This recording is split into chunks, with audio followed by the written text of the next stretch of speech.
I am Natasha, also known as Tasha.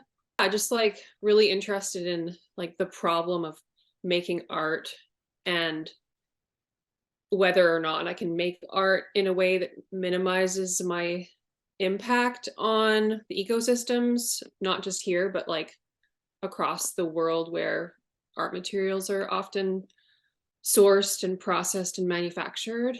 I'm not coming at it from like a oh, I'm doing such a eco-friendly art practice. It's more like it's a problem because I can't, it's like I can't. The because if you think about it, like the video work I do, I'm using a camera. The camera, all the materials were sourced from mines and much of it very unethically and, you know, really terrible for human rights issues and pollution in developing countries. So, it's like when you're in the system, the consumer capitalist system producing things, it's really difficult to ethically operate. Not saying it's impossible, but that's kind of what I'm looking at. And it's it's frustrating and interesting at the same time. What I'm trying to create visually are like sort of visual stories or sort of essays with a lot of nuance in them, which touch on many layers that are, interconnected in our problematic, sometimes less so, sometimes more so problematic relationship with the natural world, which we're a part of. And I say natural world always in quotations because we are animals. We're just really weird animals. When I'm making art, I am wanting and trying to operate in a way that is as ecologically responsible as possible, and ecologically responsible not just to, the water systems and the biosphere that we consider nature, but also to humans as well. And yeah, thinking about the materials that I source as trying to cause as little harm as possible. Ecological considerations are always at the forefront because it's about trying to minimize my harm, and as a human, like we inherently cause harm. It's there's like, and that's sort of the philosophical conundrum that I'm interested in, which is like, at what point does it become like unethical? I've been really interested in using windfall. So after storm, the branches come down and they're covered in lichens and moss, and I've been really, yeah, I've been really interested in that kind of salvaging. For a long time, I've been working with lichens because they are a beautiful material that not only has the ability to create textile dye, but also has like sculptural properties, and they're metaphorically beautiful because they're sort of the poster child for symbiosis. For me, like, it's really important because I'm working so closely with natural materials. I want to find ways of giving back, not just taking. The moss chair, I kind of wanted to create an installation that encouraged the forest to kind of grow back over an object that sort of represents the domestic life that is kind of at the center of a lot of the destruction that happens to ecosystems around the world. I took all the non-decomposable materials off, so it's just a little bit of metal and wood, and of this armchair, brought it in, and then transplanted moss from the far end of the forest and in like sections. So I'd take a different section, from not taking it all from one spot, but just taking a little bit from different places, kind of where the moss was already starting to dissipate. Even that process, I was like, what am I doing? This is so horrible.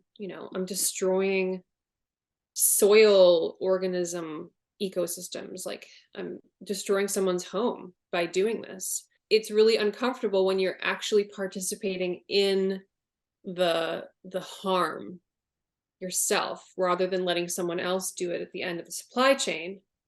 To like sit with that and be like, is this worth it? And the amount of moss that's left behind after logging is like tiny little chunks here and there, as opposed to like a carpet of moss. So yeah, it's been interesting to come to this point, where I'm doing the same thing, but just, I guess, isolating the idea to the action. And I'm a real process oriented artist. And if I don't use the lichen for textile dye, I'll probably just put it back in the forest so that it can decompose. So I really like to have like a circle where, taking this, salvaging something, using it kind of in whatever way, and then either putting it back or composting it, but then, like I'm making these weavings out of wool. Sheep are not good for the environment.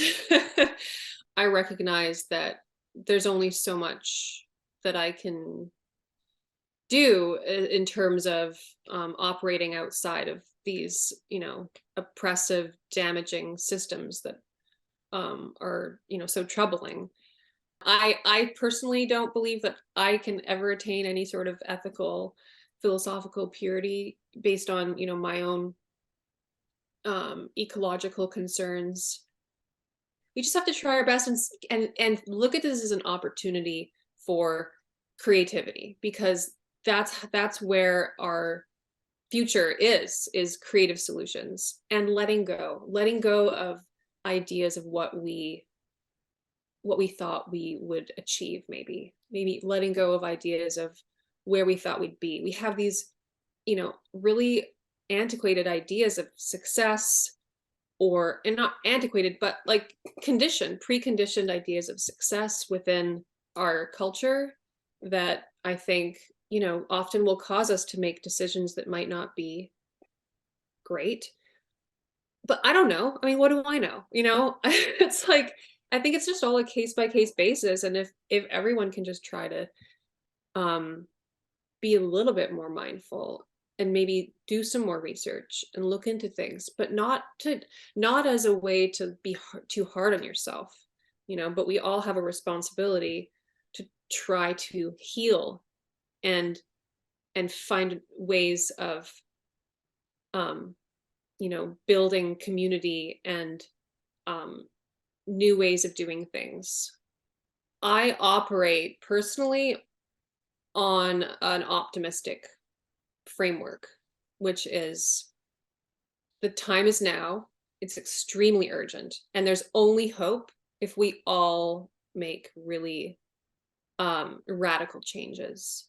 And maybe those changes are within the system that we have. Maybe those changes can't happen unless the system itself radically changes. It's really difficult to think about them wanting to change. And unfortunately, the situation we're in is basically controlled by them. And so there's only so much we can do. But I can't just sort of bask in despair. And the only way I see I can go forward is just by doing everything that I can. So we all need to be a part of one of the pieces of the puzzle, even if it's really insignificant. I think that the paralysis that you can get when you're overwhelmed by what's happening in our, ecologies and climate is it's really detrimental to well-being, and it's also detrimental to your ability to share your gifts.